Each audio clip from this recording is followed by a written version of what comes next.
before we jump to the panelists, let me very quickly introduce them, following in your footsteps. Tawfik, very little formalities here. So Prof. Tajuddin, Mohd Tajuddin, he is a professor of Islamic architecture, but that's of course not the reason why he's here to speak about this. He is a well-known speaker and writer. Very, very interestingly, he is a columnist for Sinchu and The Star. I don't think there's been any other Malay columnist for a Chinese national newspaper. Correct me if I'm wrong. But next we have James Chin, and I'm introducing the panelists in the order in which they will be speaking. Professor Dr. James Chin is a professor of Asian Studies. He is a Malaysian, although he is now based in an Australian university. He is a leading scholar of Malaysian politics and an expert on governance issues in Southeast Asia and the South Pacific. And his views are regularly sought by major news agencies around the world, including the New York Times, the Financial Times, BBC, World TV, CNBC, and Bloomberg. And lastly, but not least, we have Tan Sri Tommy Thomas. I think he really needs no introductions. Those who really want to know him very well can go pick up his book that was released a few months ago to much hoo-ha. Well, he of course is the former AG of Malaysia, the former Attorney General of Malaysia, appointed by the Pakatan Harapan government. What is very interesting to note is that he is the first ever Attorney General that was appointed from the practitioners, from the bar since Merdeka, not from a judge, but he was a practicing lawyer, and now he's gone back into practice. And now, let me go very quickly to Prof. Mohd Tajuddin in about 5 minutes.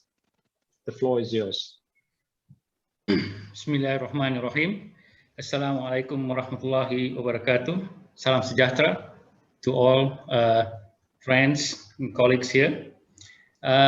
First of all, thank you to Dennis for having me share the platform with all these noted personalities of Malaysia.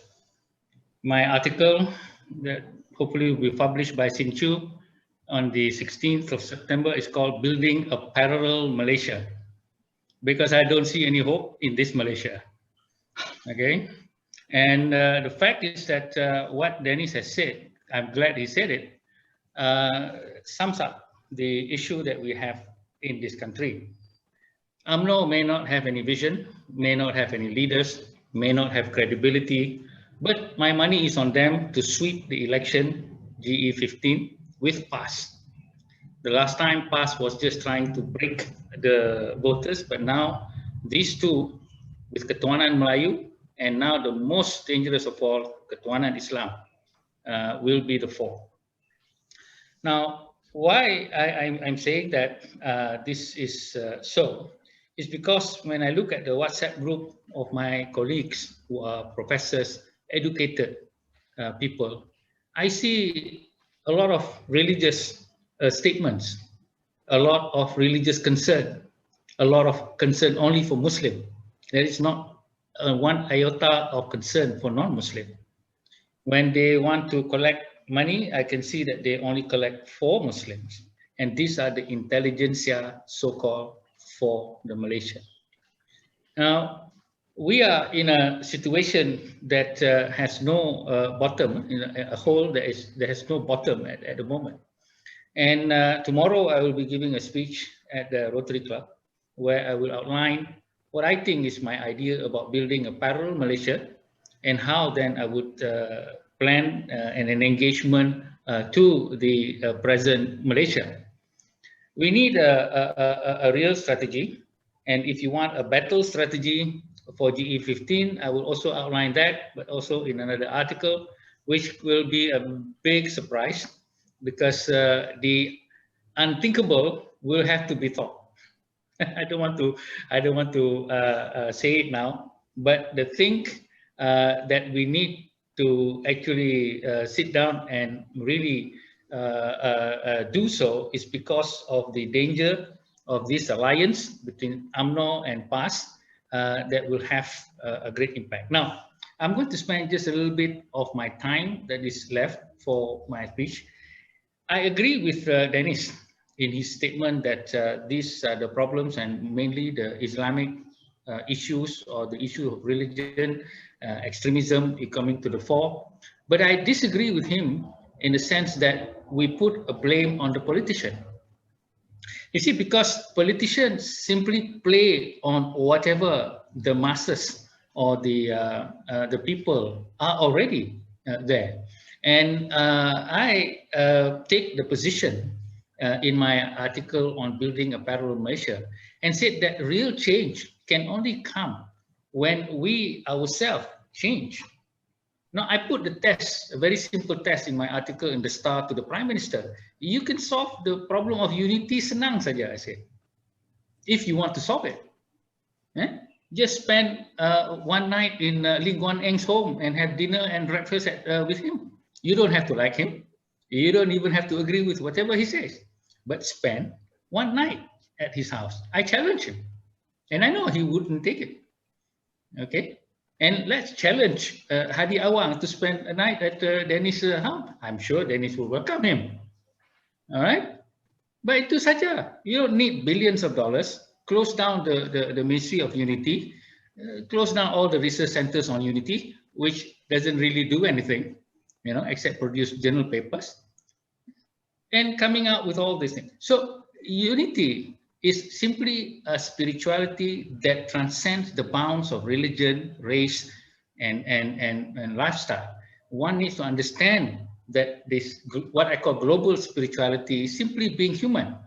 But is there any particular professor in our whole university preparing a framework for the education of Malaysians in relation to religion, when religion plays such a major role? And I'm not talking just about Islam. I'm talking about other religion also. For instance, the issue about the, what do you call it? The trying to make sure that other religion are not propagating the religion. My simple question is that, why do you need to propagate any religion? And as a Muslim, I never spent any second of my life trying to propagate Islam. Islam is Islam. I tried the best to be a Muslim. I tried the best to be emulation of the Prophet Muhammad by reading about Prophet Muhammad, not listening to what Ustaz says. And I also think that other religion, I mean, if you you can explain and you can have events, but why do you need to propagate it to the point that somebody needs to have a law that says you cannot propagate this or not propagate that? So that is also a question to us. My point here is that, yes, politicians are at fault in many ways, but my concern actually is every single one of us. I'm going to leave by just asking the audience here, how many of our children who are non-Malays are experts in Islam? They are not Muslim, but they are experts in Islamic studies. How many of the non-Malays here are expert in Malay civilizational studies? How many of the non-Malays here are experts in these areas? None. Why is that so? I'm not trying to say that, okay, well, Malays are important and all that. I'm just saying that, you know, you live in the Malay world with Indonesia and all that, and you don't have a single expert. Okay, so that's food for thought. Where's the scholarship? Okay, like government not giving scholarship. We come up with scholarship and we give it to nation. And why can't we send Malay students to do engineering in China, in India, in so many other different places? We have to re-engineer, and this is the subject of my building a parallel Malaysia, because you cannot hope to change the civil institutions in this country. It's totally endemic. It's totally sudah tak boleh harap. Okay, and you cannot change the politicians until you change the ground, which will then go up into the other Malaysia.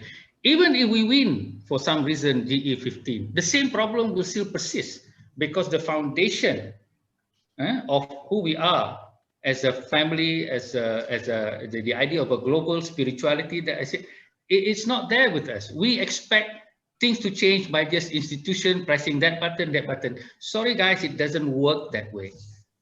Okay, you can't fall in love by just, you know, pressing a few buttons here and then that's it. Okay, so we need to have change in us, and then in the community, and then in our children, by having our own program, and not asking for a single ringgit from Ismail Sabri. Biar dia simpan duit dia, tak apalah.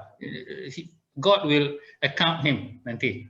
Okay, so if you try to, you know, challenge him, then they will use whatever you are trying to say as fuel for their narrative of ketuhanan Islam and ketuhanan Melayu and the threat by the non-Malays, as well as liberals like Tawfik, Dr. Ismail, and unfortunately myself. Okay, so thank you very much for the time, and I thank again Dennis for inviting me to share what little I know of the situation in this country. Thank you. Okay, thank you for your comments, Prof. Tajuddin. Definitely quite provocative. I'll give Dennis an opportunity to answer later on. But now let us move on to Prof. James Chin from Australia. Thank you very much, and a very good evening to all of you. I'd like to start off by thanking Jonson for this opportunity to join this panel to have a discussion about Mahathir. And I would also like to congratulate Dennis on the book that just that we're launching tonight. I think it's worth reading. I think a lot of Malaysians, if they're going to buy one book this year during the pandemic, they should really buy this book and read it carefully. I'll stick very much to the topic tonight. I won't use the full 5 minutes, but I think the important thing is when we talk about Mahathir, I think one of the problems we have with Mahathir is that he is a larger than life figure for many people in Malaysia. And therefore, it's quite difficult to talk about Mahathir. But I think one of the ways that we can look at Mahathir is that we have to see him basically as a man of his time. I strongly believe that in order to understand Mahathir, you need to understand that he is a person who has sort of not moved on beyond the 1980s. His mind is very dead set on the time that he grew up. And we're talking about era after the Second World War, the Cold War. And I think there are certain experiences that he went through that really shaped the way he looked at the world. One of the points that Dennis made in his introductory remarks was that Mahathir liked to look at the world through the prism of ethnic relations or through the racial lens. And I think if you were to read his book carefully, The Malay Dilemma, I think it is quite clear that a lot of these core beliefs that he holds actually came out from the time that he grew up, especially his experience being a member of the non-Malay elite. The fact that he tried very hard to get an education in the West, he couldn't do it. He ended up as the only Malay medical student in Singapore. His bad experience in Singapore. There's a very famous story of him taking a taxi. I don't want to repeat this. But these are all the sort of things that shape his worldview, which I think he has held on to it. And I think the other important part about Mahathir, the man, is that his worldview was very shaped very much by the time he spent in the wilderness. People forget that he was actually kicked out of Umno basically by Tun Abdul Rahman and the people in Umno at that time for being a radical. And I think during that time he spent a lot of time not only writing the Malay Dilemma, but sort of redefine his purpose in life, and also sort of finalize his vision of the world, and argue that the way he looks at the world after the Malay Dilemma is essentially the same. If you want to understand Mahathir, don't read Doctor in the House, but read the Malay Dilemma, because essentially his view has not changed. I think the second thing about Mahathir that you need to really understand was that because he came up from that era, he was really a man in a hurry. And we spent a lot of time tonight talking about political Islam or Islamization, Ketuhanan Islam. I think one of the interesting things about Mahathir, the politician, was that when he played political Islam, it is basically to get into power or for the votes, but he himself essentially thought that he could ride the Islamic tiger in order to build the country up. So the thing about Mahathir was that he was a man in a hurry, and he was competing basically with his peers. And he always had a chip in terms of comparing with his peers. So the question is, who was his peer?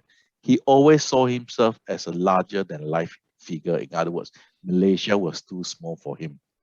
And therefore, the only peer he had in the region was basically Lee Kuan Yew. So you can almost make a very strong argument, right, from a psychological side, that a lot of things he did, for example, using Islamic values to push the Malays to work well in the economy, look its policy, all those things was it. A lot of people put it as nation building, but I'll argue that it was all about making Malaysia better than Singapore, because he comes from that generation that never forgave Tunku for allowing Singapore to exit Malaysia. And I'll argue that that was another thing that left a huge imprint in the way he understood Malaysia to be. So you can see very clearly on, especially in the first part of his rule, 1981 to 1991, right? A lot of his time was spent on setting the foundation for Malaysia to be economically developed. So when you talk about him playing politics, I'll argue that yes, he played political Islam, he played all these sort of things, but his ultimate aim was to make Malaysia, especially in the economic sense, on par with Singapore. And that's the reason why he could never get his relationship right with Lee Kuan Yew, because no matter how hard he tried, he just could not catch up with Singapore. The third thing about Mahathir, very, very quickly, is that this was a man, like I said, he always felt that he was bigger than Malaysia, and because of that, he could never accept criticism. And that was the reason why, in some ways, he was very un-Malay, like he was sort of totally ruthless. He operated in the shadows. He never gave his political opponents any face, and he could never forgive his political opponents, which is very un-Malay-like if you talk about Malay political culture. My final minute, I just want to spend a bit of time talking about, Dennis' final point, is that Dennis mentioned in his introductory remarks that, in the process of writing the book, collecting the data, reflecting, he finds that, basically, the country is heading towards a failed state. I'm not going to talk about the way he approached it, but basically, I want to make the point that if you look at contemporary history, there are many, many countries that was on the verge of failing. I'm talking about the institutions. Everything was about to fall apart. But if you get the right leader, and in this case, you can even talk about a single leader. If you get the right leader, right, you can actually turn around a country very fast. The problem with Malaysia now is that if you scan the horizon, you do not have that leader. And that's the reason why I think people are getting more and more pessimistic. So for the past few years, what I've been advocating is that basically we need to skip 1 or 2 generations, and we need to move down in terms of political leadership and look for people in the 40s and early 50s. The current generation of leaders have failed this nation, and there no amount of work is going to make them change the way of thinking. People like Mahathir are very set in their thinking, and not only his generation, Muhyiddin's generation, Ismail Sabri generation, all these people came from a very specific period in Malaysia's development process. They are not going to change. The only way is you have to skip 1 or 2 generations down and let the younger people. Now, the usual argument is that the younger people, how do we know they're much better than the current generation? And my answer to that criticism is always that they can't do any more damage than what is being done now. Thank you very much. Thank you, James.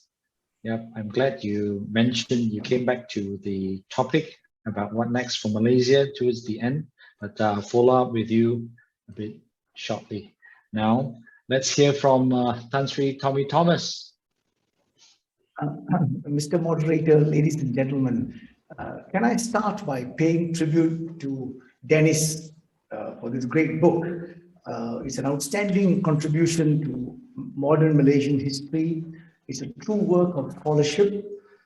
It contains incisive observations and trenchant comments. It's probably the best analysis of the enigmatic and mysterious politician who dominated Malaysia for 40 years. The book records major episodes in the PH government.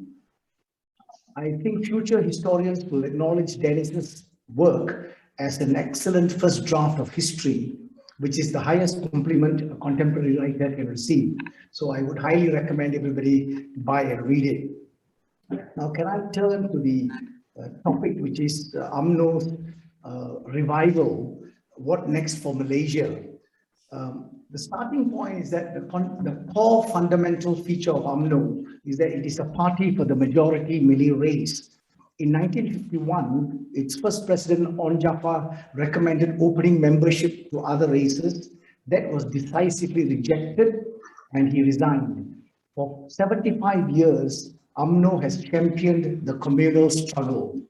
Every facet of public life is perceived through racial lenses, whether it's politics, economy, social issues, education, or employment in the public services, even sports. UMNO substantially strengthened its position over the body politic in the aftermath of the May 69 riots by the introduction of the NEP in 71.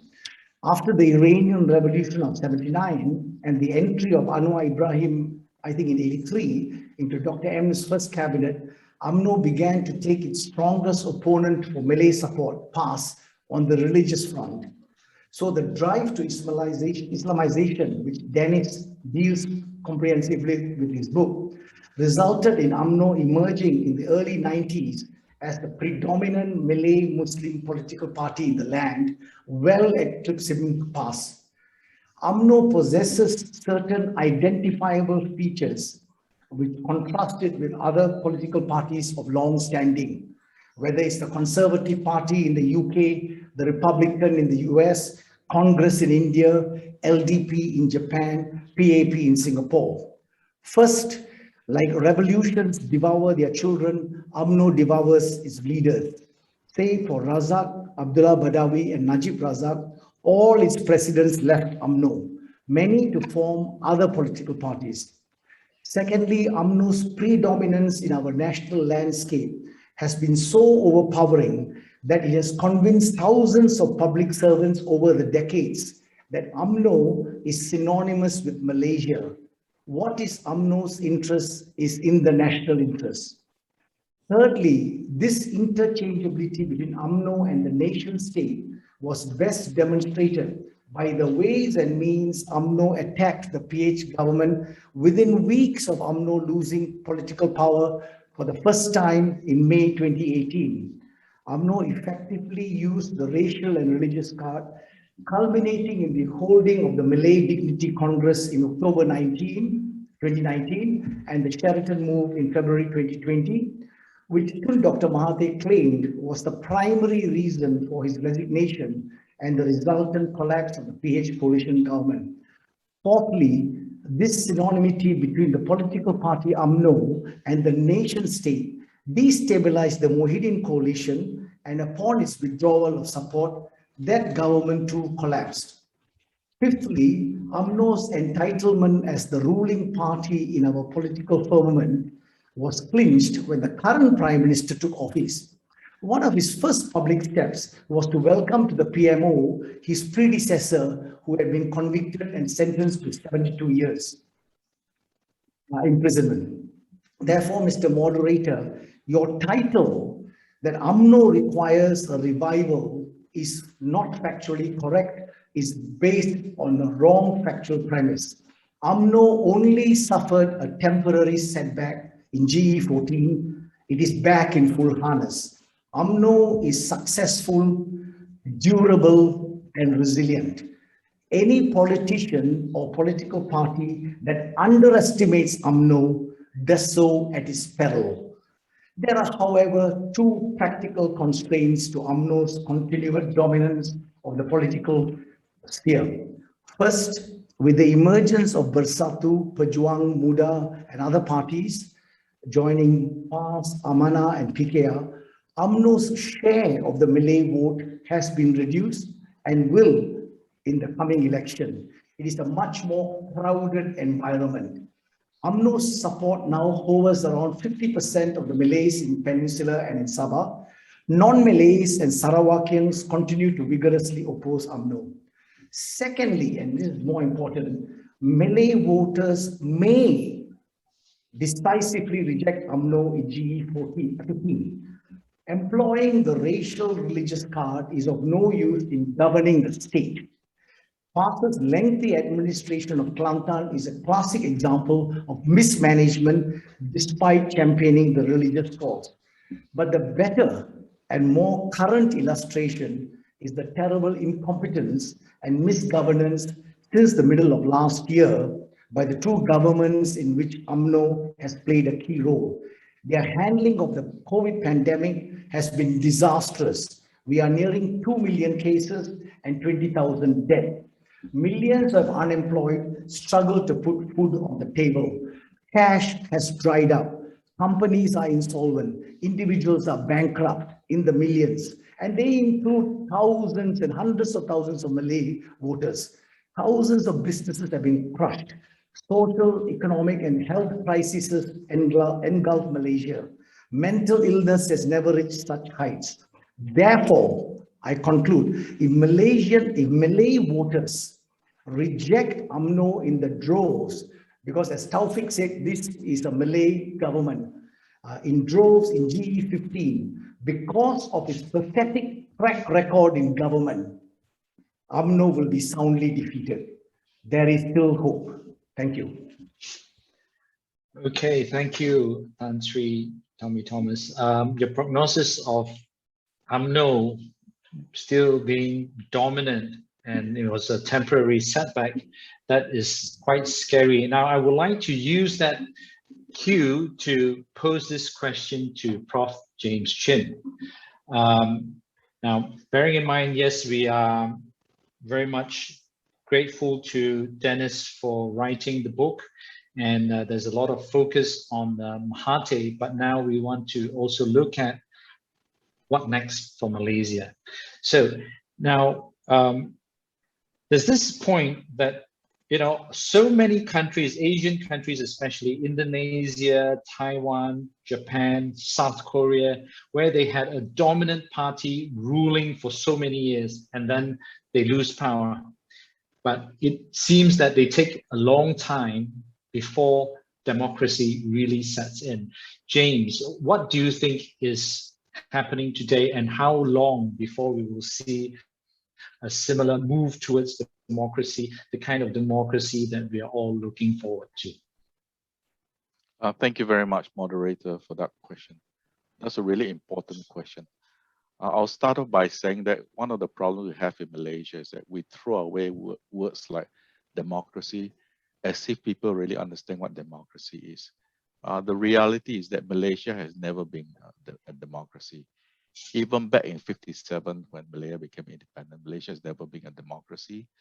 We have always been a very strong state. The government has always been strong. The ruling party has always been very strong. So I'll start off with the premise that Malaysia has never been a full democracy. Yes, it is true that we hold elections regularly, but the elections are done in such a way that although everyone gets to vote, there's a lot of, a lot of rigging behind through things like boundaries, the way the electoral system is put in place, the actual mechanism of voting. So very often the party in power, the alliance, Barisan Nasional, in some ways, if you look at elections up to 2008, right? Even before the first vote was cast, you can argue quite persuasively that they already had at least 40% of the seats in the pocket even before the first vote is cast. Now, coming back to your question, in terms of the wider issue of democracy in the region, what we find is that democracy is currently receding, not only in the region, but around the world. More and more people around the world are rejecting democracy, simply because I would argue that the reason why people are rejecting democracy is because democracy is not very good at putting food on the table. And what we find is that while the idea of giving people more political freedom, opening up the system sounds good on paper, trying to implement is very difficult. Much more difficult is that in a democratic system is actually to put food on the table. Now, probably the most similar party to UMNO in the Asian region is a party called the Liberal Democratic Party in Japan, LDP. They ruled for a very long time, and in fact, they were out of power for almost 22 months, same as UMNO, before they came back into power a second time. Now, if you speak to your Japanese friends, they will tell you one of the interesting things about LDP, again, very similar to Umno is that even though the LDP stands for Liberal Democratic Party, they're neither liberal, neither are they democratic. So this gives you an idea of how we in Asia, right, don't really understand the concept of democracy. Of course, there's also a school of thought among scholars that democracy cannot really take root in Asia because of our different political culture. Some will argue that democracy is really, the sort of democracy that people in this forum would like to see is probably only available to countries that have the proper institutions, the proper level of education, and the proper level of wealth. But my point is that democracy in Malaysia has never existed. And one of the reasons why it is not possible to implement democracy in Malaysia, regardless of the institution, is that what we're seeing now is the rise of political Islam. And the sort of political Islam that is being promoted in this country and even in places like Indonesia, right, they are not compatible with the sort of democratic norms that people in this room are probably thinking about. What the best that we can hope for in Malaysia moving forward is that we can basically hope for two things. One is some sort of a multi-racial government, and I mean a real multi-racial government where the minorities are actually given a seat on the top table and actually listened to. They have an input in the real political process, and also a political norm that is across the political spectrum. That the way forward is basically a form of semi-circular government like what we have now, where although Islam is the religion of the federation, the second part of the wording is important. All the other faiths are free to be practiced. I think if we can stick to that model, then Malaysia will have a bright future. But as Dennis has pointed out in the book, and several of the other speakers have mentioned, unfortunately, those norms are all being broken down left and right. And basically what you have now is you have a small minority group highly committed to make Malaysia into an Islamic state. Now, the thing about Islamic state in Malaysia is that I always make the argument that the sort of Islamic state that these people are trying to build in Malaysia is not the sort of Islamic state you find like Taliban or Middle East or what have you, right? What they're trying to do, and this is my argument, is that they're trying to build the world's first Islamic state with an identity. In other words, a Malay Islamic state, an Islamic state with Malay features. So this has never been attempted anywhere in the world before. So even though the rhetoric is Islamic, most of them is Islamic mixed with Malay nationalism. And because this is a work in progress, I think there'll be a lot of hiccups along the way. But essentially, what they want is to build the world's first Malay Islamic state. Thank you. Okay, thank you, James. Can I now just go very quickly to Prof. Tajuddin about this Malay Islamic state that James has just spoken about, if you could comment on that. But also there are, in fact, I had a similar thought, and Siti Kasim, who's in the Zoom room, also has this disagreement with you, that you were saying that for the government to change, the people need to change first. I know where you're coming from, right? There needs to be that inner revolution, but the politicians control the narrative of this country, the laws and policies, and especially how do we change the ground when the politicians and the corporations control the agenda through the media? So if you could just address these 2 points. Yes, I happen to be, bred within the system of what they call the Islamic Reformation. I have been to the Usra, I have spent times in the mosque, I have even gone to Tabligh visits and things like that. I spent most of my younger life listening to Hadi Awang's cassette, and I know what is this idea of Islam that these people are in one sense talking about. And I was very, very disappointed that the ideals of Islam were taken over by the idea of Malay Islam. And that is a shock to me when Hadi Awang promoted that idea, because when I was listening to him 30 years ago, the first rule about an Islamic governance is there's no such thing as race, because people are judged according to their, goodness and things like that. And the Prophet had already shown all these things. Now, when my friend Siti Kasim, of course, respectfully disagrees with this idea that Islam cannot be mixed with constitution. Yes, you are talking about the 70s or the P. Ramlee time and the Tunku Abdul Rahman time, where Malays, drink alcohol, and at the top of the parliament, there were supposed to be there used to be a bar. I was being mentioned by one of those caretakers when I interviewed for my research on the parliament building. So this idea about Islam as a kind of a ritual is in the 60s and 70s, but the Islam that has entrenched now has taken some parts of the Islamic Reformation, which embeds the idea of Islamic way of life, and anyone seen to be drinking alcohol or even making friends with people with alcohol will be rejected outright. And so there's always a contention or a difference of opinion between myself and Siti by saying that she believes that it has to be totally separated, and I would welcome that, but I just told her that it's not possible. It's too entrenched. And so the solution is that I offered in one of my talks in Penang Institute is that there are several narratives of Islam. You need to understand all these narratives, which is about 4 or 5 narratives, I think. And then you have to live with one of them and make it work so that you could actually, cultivate it in terms of a part of life. Now, I'm not a proponent of that, but I'm just being a pragmatic person.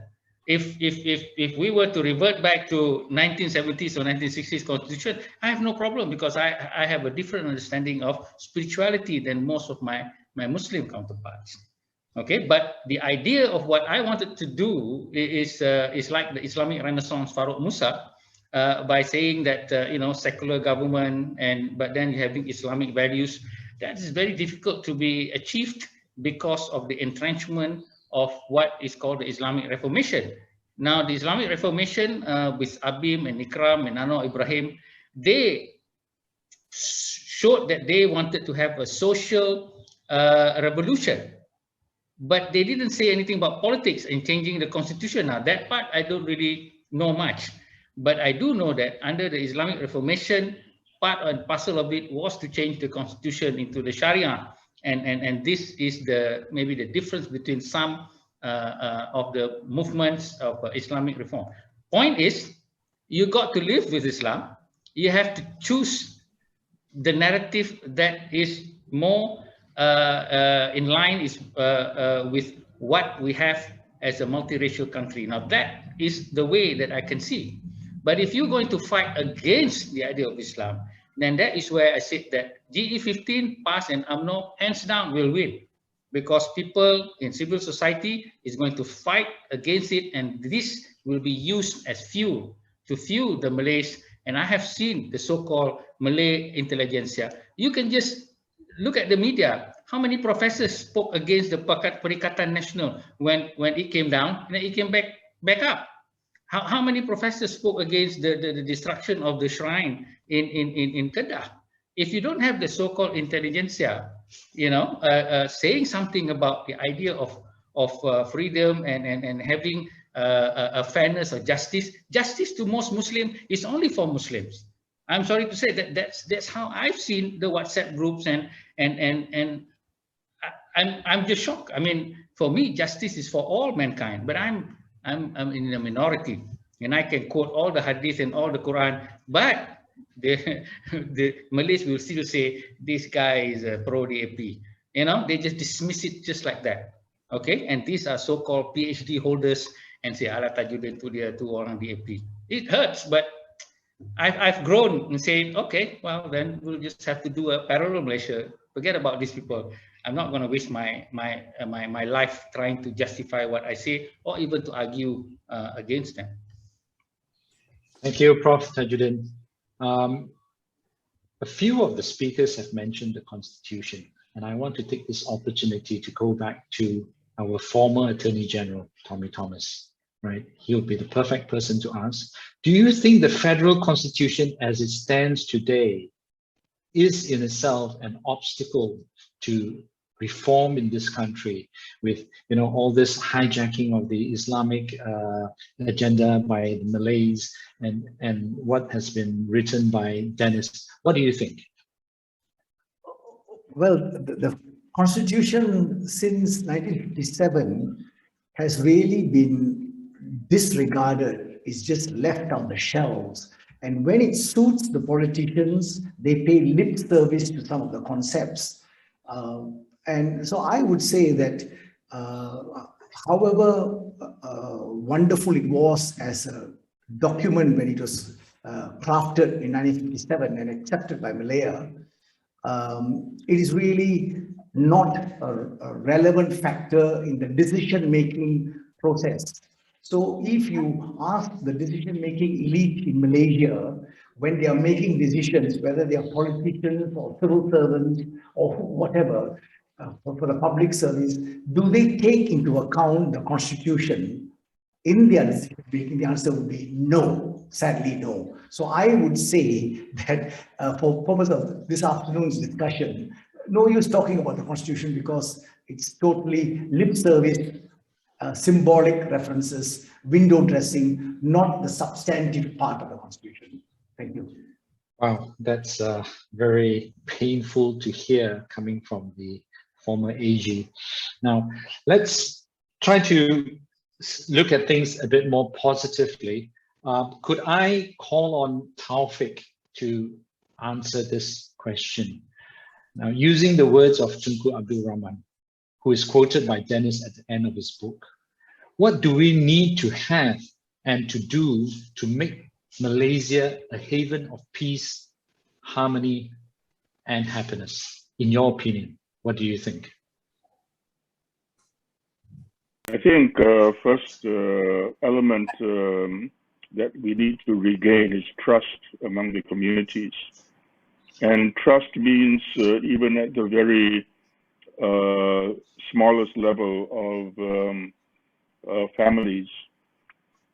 If I was to visit a house in KL for a festive occasion like Chinese New Year, during my father's time, the host would set aside food which was acceptable to Muslims, and we would be more or less trustful of the host that we would not be given something that was against our religion. Right now, that element seems to have disappeared completely when nobody goes out to eat at anyone's house because they don't trust the host, and the host has to bring in a caterer from outside to prove that he is a good host to other races. I think this is one element which needs to be brought back, and this is where I think Tunku was a great leader, because what he did was he tried his best to make everyone a part of a family, including his cabinet.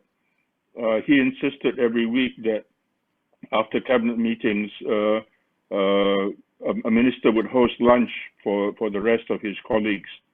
And there was a time when Tunku commandeered the ship Kuala Lumpur, which was used to transport pilgrims. And what he did was he got all the politicians and the civil servants and the diplomats and their children on board and sailed from Port Klang up to Langkawi. And in those 3 days that it takes for the ship to go from Port Klang to Langkawi, he had evening discussions, and he told the children stories about Langkawi to make them proud of the culture that was before them. He had ronggeng parties. I don't think the modern Malay knows what a ronggeng is, but he had ronggeng parties in the evening for the adults, and he invited the foreigners to be a part of it, a part of the celebration, and it was quite an interesting trip, because it was an example of Malaysian leadership at its best. And unfortunately, Tun Razak did not carry it on. He was more of a bureaucrat, given his civil service background, and neither did Tun Hussein, who was too shy to host anything. So Tunku had led the example, but no one else followed. That's what I would say. Secondly, when it comes to religion, you know, my father used to help St. John's Institution in its fundraising campaign, with no thought whatsoever to the fact that he was helping a Catholic school. The matter did not cross his mind at all. I mean, he helped St. John's because it needed help, and he happened to be in a position of influence, and also because St. John's educated all races, Malays, Chinese, Indians, Catholics, non-Catholics, and as a mark of appreciation, they named the primary school hall in Kuala Lumpur the Tun Dr. Ismail Hall. And I don't think there are many monuments to non-Muslims in Catholic schools that you can see. I mean, these are examples of how it was during what I would call the golden age of our independence. And then the other thing is also that in the post-war years, the education for women was not as widespread as it is now, and those who sent their daughters to schools were not culturally accepted by others, and it used to be a habit among the richer Malay families in Johor to adopt little Chinese girls, daughters of Chinese families who could not afford to keep the daughters in their homes. And this cross-cultural compassion is something which needs to be told, and I think needs to be understood why Malays cannot assume that every one of them is pure, because of the fact that there was this barrier that was not there in the beginning. Thirdly, I think the use of the word Bumiputra is very divisive. It should be done away with, because the definition of Bumiputra is not anywhere in the Constitution. The Constitution only defines what a Malay is, but not what a Bumiputra is. And Bumiputra is a political construct which I think should be abolished. Thirdly, I think we have to do away with the sense of entitlement in UMNO that just because your father happens to hold a position in politics at a very high level, that you are entitled as the son to inherit that position when the father dies or retires. Mahathir called me to his office before he dropped me in 1990 and said, "Not every son can be like his father." I would like to give the same advice to his son. I think we need to be realistic that also that UMNO had died in 1987, and what you are seeing right now is actually something which is a construct in the minds of the Malays, because the idea of UMNO is greater than the actual party itself, and anyone can call itself UMNO.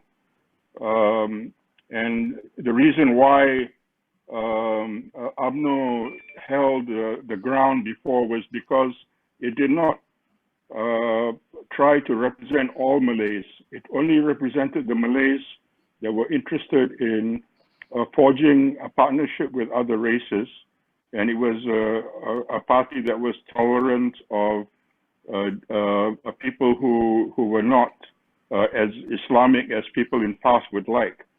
So that's why PAS sprang out of UMNO and formed its own party.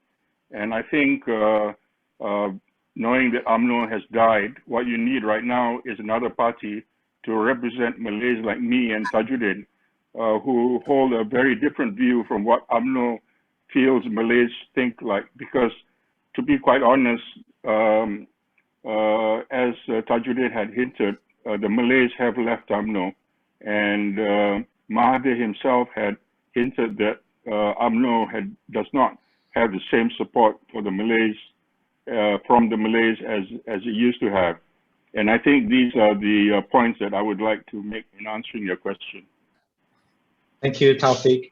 Okay, before I pose the next question, in fact, it's not a question. I'm going to invite one of the participants to make a few comments. But before I do that, I'd just like to inform everyone that there is only 4 minutes left according to our schedule, but our panelists have very graciously agreed to stay on a bit longer. And so if you have questions or you want to make any comments, please do put them in the Zoom chat or in the comments on Facebook Live.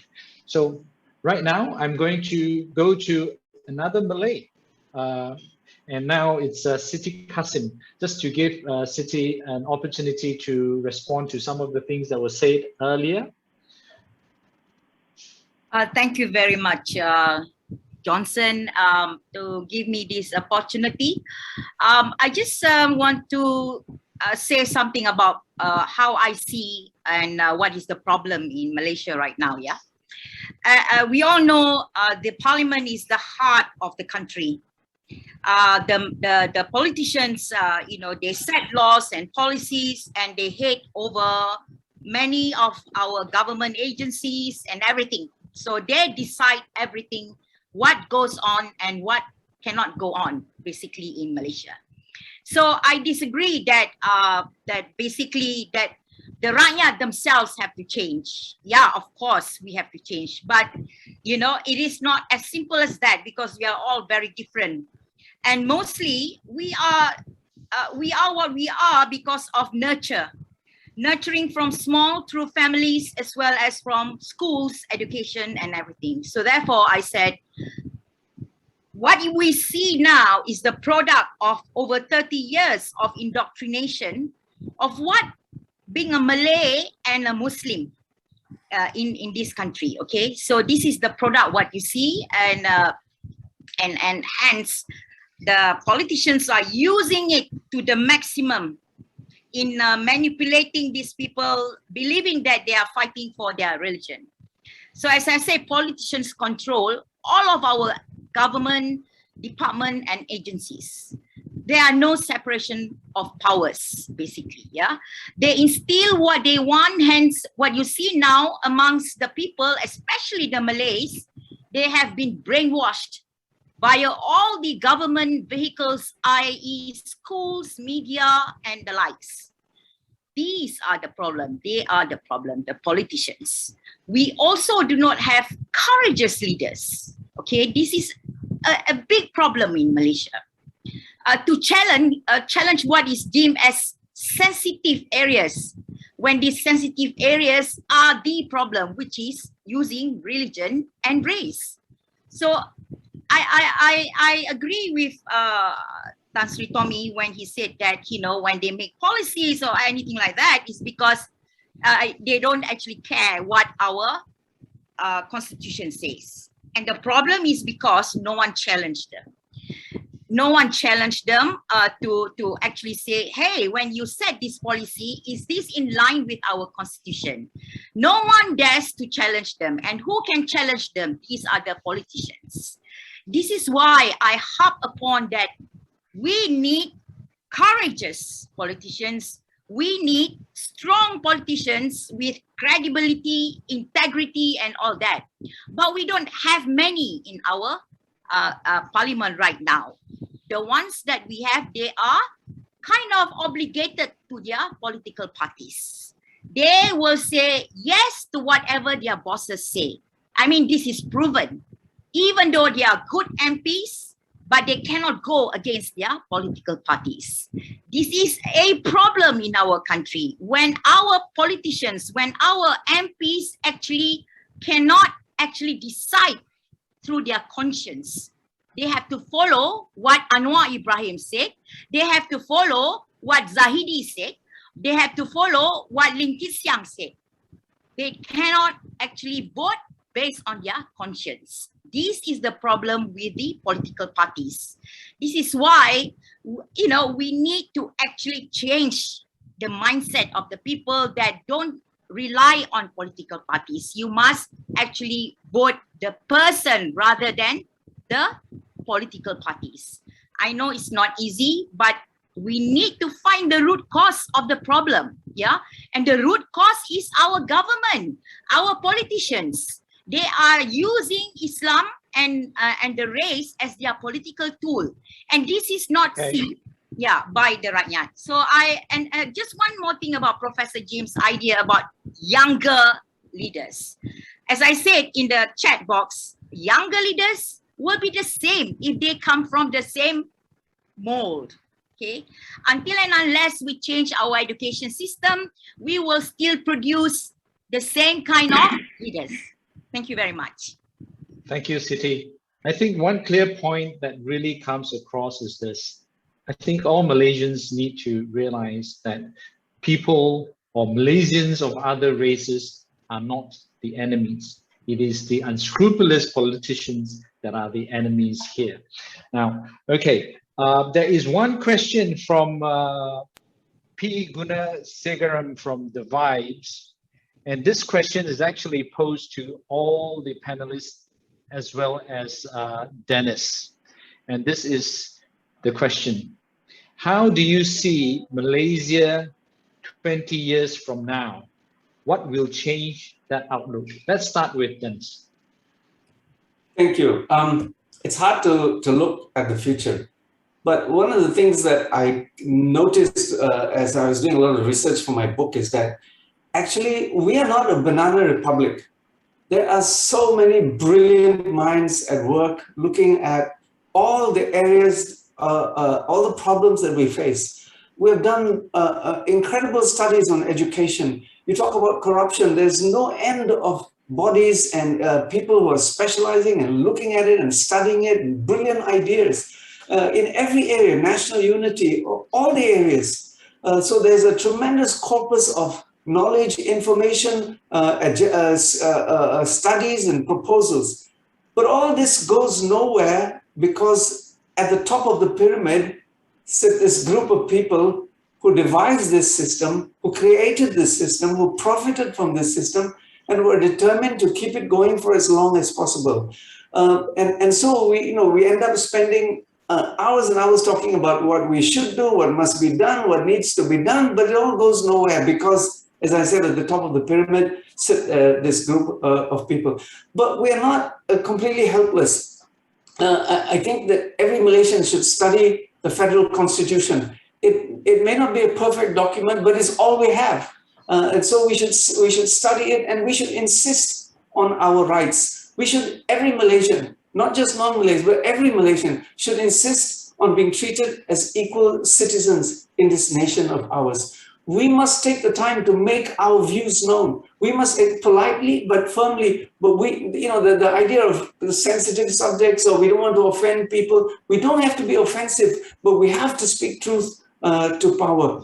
And there's a lot we can do. I mean, I think it was talked about earlier that we have to break down the barriers ourselves. Okay, the system is racist, there's institutional racism, but we can make what we can do as individuals is to help to break down those barriers by reaching out to every Malaysian, regardless of thing. We have to check ourselves because, you can't live in a racist society and not end up being racist. So we have our own racist mindsets, our own racist cliches and things like that. So maybe we can do something about that.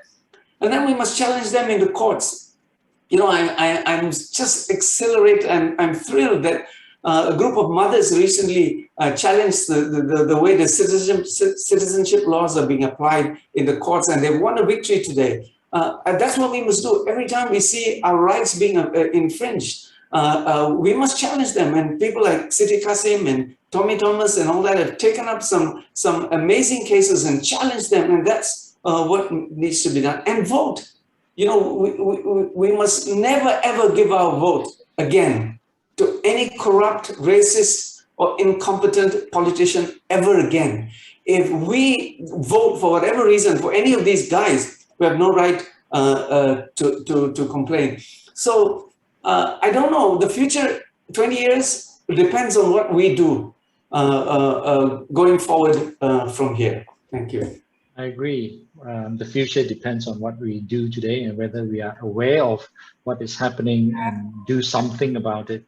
Now, since Dennis has mentioned the Constitution and courts and legal action, let's have Tan Sri Tommy Thomas answer that.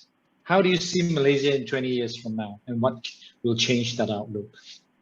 Well, I mean, trying to predict what is going to happen next week is difficult enough. I always remember my Harold Wilson saying 1 week is a long time in politics. So I'm not going to try and attempt to answer Guna's answer of 20 years.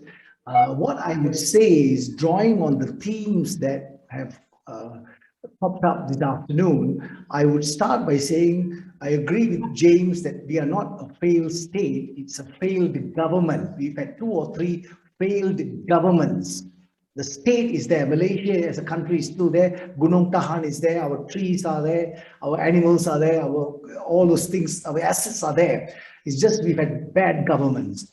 So the solution to the bad governments and bad politicians. Here I would disagree with Professor Tajuddin. I agree with Siti that it is the politicians, not the people, who are making the mistakes. So the people have the right. Finally, we are the masters. We will have a chance by June 2023. There has to be GE15 by 2023. So it's an outer limit of 2 years. So what I would hope is thinking about 2 years, not 20 years. In 2 years, I hope the voters of Malaysia, and in particular the Malay voters, would reject UMNO because of their terrible incompetence in combating COVID, which I've already mentioned. Now, again, why is UMNO and PAS selling the race and racial and religious card? Because it works. If you are a budding politician in PAS and UMNO, and you tell yourself, how do I get elected and how do I rise up in the political hierarchy? They'll say, play the racial card.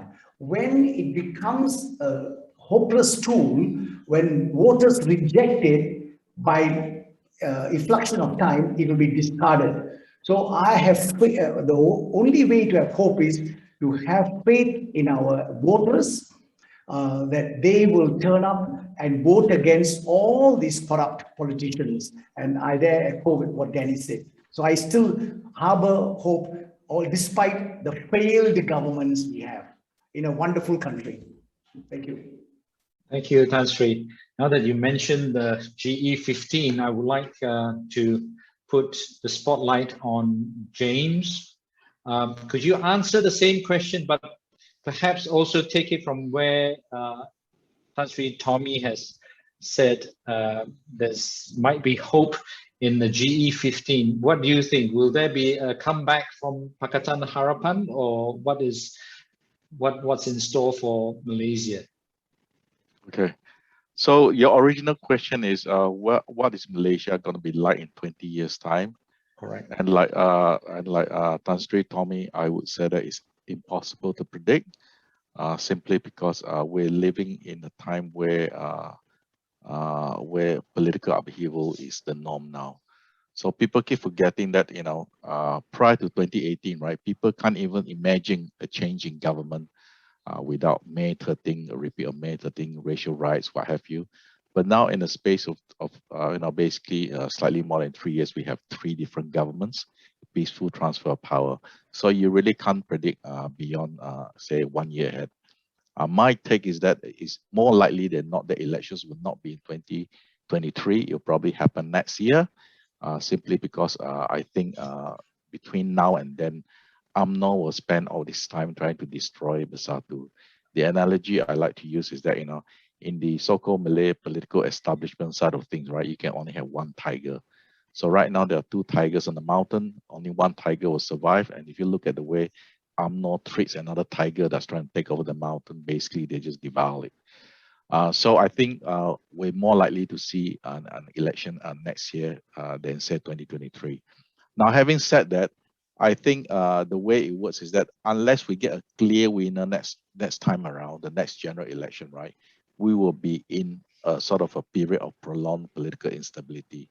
I like to take a step back and say that where we are now is that we are in a transition mode. So we saw this happening with other countries sort of at a similar stage in Malaysia, especially countries in East Asia and Eastern Europe, where it took them more than 15 to 20 years to stabilize the politics. The only difference with the Malaysian case is this thing called political Islam. As I mentioned, the problem with this is that it's very difficult to use the example of other countries that has political Islam, because in Malaysia, right, the political Islam here has an ethnic identity to it.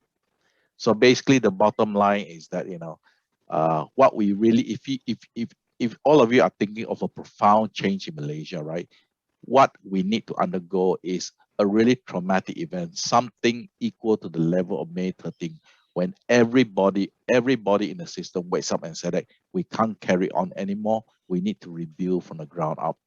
Until that happens, this system is likely to survive. One of the things that people keep forgetting is that if you look at Malaysia, right, no matter how difficult the political process is, right, the administrative side of things just keeps rolling on. You know, it just keeps rolling on. And this is, in some ways, is a strength, but it's also a major weakness. So my take is that, you know, for a profound change to happen in Malaysia, it's not only at the ballot box, it's across society as a whole that you need to rebuild the system up. Until you reach that crisis point, unfortunately, I would argue that things will remain mainly the same. Thank you. Thank you, James. I think we cannot get away from the reality that the majority of Malaysians are Malays, and this is probably where the change is really going to come from. So I would like to ask the last question to both Tajuddin and Tawfik. From the Malay perspective, what is needed for us to move forward? But let's go to Tajuddin first. And I would like to tag on this additional question. You see, I get a sense that there is so much hate in politics and fear.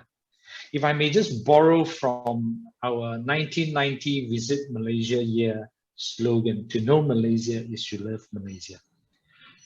To rebuild Malaysia, I think we need to love Malaysia and our fellow Malaysians. I don't know whether this is too far out, you know, intellectually, politically, but I think in terms of spiritually, I think you know where I'm coming from.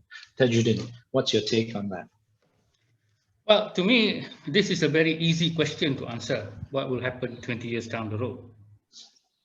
It's either we have no change in status quo, or we are in worse situation. It's very easy to answer, because the manner or the formula of one party or one group of, the politicians like Umno and PAS using the same formula. And more telling is the manner in which civil society and non-Malaysia are responding. I have watched Malaysian politics for 20 years. And if we think that the civil society actually won the election, we have another thing coming. You should have another thing coming, because you must look at the idea of how Mahathir and PPBM took away some of those Malay voters into the 1MDB scandal. And he made it into a narrative that the Malays could accept. And that is why I said that we never won the election. It was only because of the addition of the old man and the way that he played the narrative politics of the idea of being robbed, and this is the thing. So if we want to see real change, and that's why I said, many people are angry and said, what, Tajuddin not blaming politicians? Hey, it's very easy to blame someone else. Okay, in my relationship with my wife and my family and my friends, if I have any conflict, the first person that I look at for correction is myself. The saying goes, point a finger at someone, the 3 fingers pointing back at you. Now, with respect, it's very easy to say, oh, PAS is wrong, UMNO is wrong, everybody is wrong. But the real fact is, when I ask those questions, in our society, in our community, how much do we really know each other? Now, I'm not saying that these politicians are blameless, like Siti says that they control the civil servant. Do you know the civil servants? You know what they have. You can just look at their agenda with the surah, with all this thing, and with their dress codes. It's not going to be very easy. I think it's almost impossible. But there is a way to change, and I have thought about it, and I think one of the fundamental ways is for us to actually form. That's why it's called a parallel Malaysia, and a parallel Malaysia will ensure 2 things. Number one, we will have the new seats of Malaysians who will have what Tawfik had imagined just now, but understanding Islam in a more progressive manner. But this needs to be built up. And the other thing is that, as Tawfik already said, will there be a new Malay political force, which I was actually advocating, surprisingly, because I don't actually believe in a race-based party, but the PPBM formula is proof that it works. There need to be more than patriot talking about, or G25. There need to be a significant person. Malaysia First is that platform, but it needs to be more of a recognized entity to the public. Whether it wins the election, it doesn't matter. But it is something that other Malays, however few there are, can gravitate towards. And unless we have a new formula there, then, as I said, it's an easy thing to predict that we will not change very much, and even perhaps get into a worse situation. Thank you, Tajuddin. I think that's the perfect segue to Tawfik. Malaysia First. What's your take?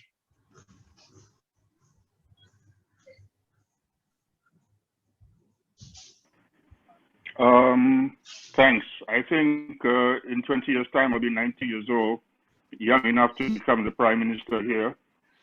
Like Mahathir was what, 92, 93? Anyway, sorry for being facetious on that. I think in 20 years' time, let's look across the South China Sea to East Malaysia. I think in 20 years' time, the politics of this nation is going to come to the center of the South China Sea somewhere, because Sarawak would probably be a boom area with the capital of Indonesia being established there. And I think there'll be a new economic force. And I think people in Peninsula will start to think of finding their way across the South China Sea for work. I think at the moment our main priority has to be national integration, and I think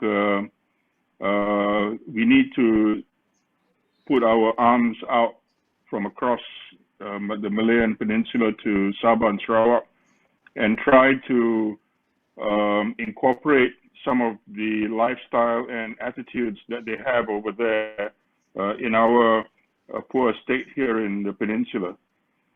I think in terms of religion, please remember that we have 9 sultans and 13 different muftis, all with 13 different ideas about how religion should be administered.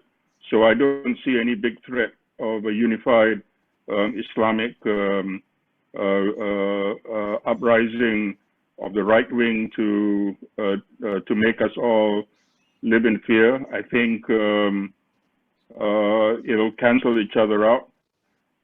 As long as we have people in PAS in Parliament like Tajuddin who know nothing about the law, and breach the constitution every time. I think Malaysians should feel very safe because the constitution, as Professor Shad Faruqi has said, is our document of destiny. And the more we understand the hidden meanings of protection that is offered by the constitution, people like Tajuddin in past cannot bully us into doing things which are unconstitutional. And I think, as was mentioned earlier on, we need to have better education on our rights and our protection, which is offered by the system itself. Because when the founding fathers started this country, I don't think they were thinking in terms of setting up an Islamic state. And I think they were more or less convinced that the only way to progress is to preserve the federation as a federation where there are inherent checks and balances. And the Malays have never been united anyway. So I think the other races need not fear a united Malay race that will consume and destroy whatever culture they have, because historically it's been proven that the Malays are a very absorptive race. Anybody that comes in their way, they just either marry or adapt that other person's culture to their own and try and make them Malay. Look at all our prime ministers. How many Malay prime ministers were there? Hardly any. And I think it proves my point that that we can take anybody and make him a Malay. That's how I see ourselves in the next 20 years. Thank you. Thank you. Certainly very interesting views there, especially about Sabah, Sarawak in 20 years' time. And I agree that national integration must be our main focus. Unfortunately, we've run out of time, and big questions like that will never get resolved in 1.5 hours. But I think what's really great is that we are having this dialogue between Malaysians, and we hope to have more of this so that we can at least inch closer to a united Malaysian people, Bangsa Malaysia.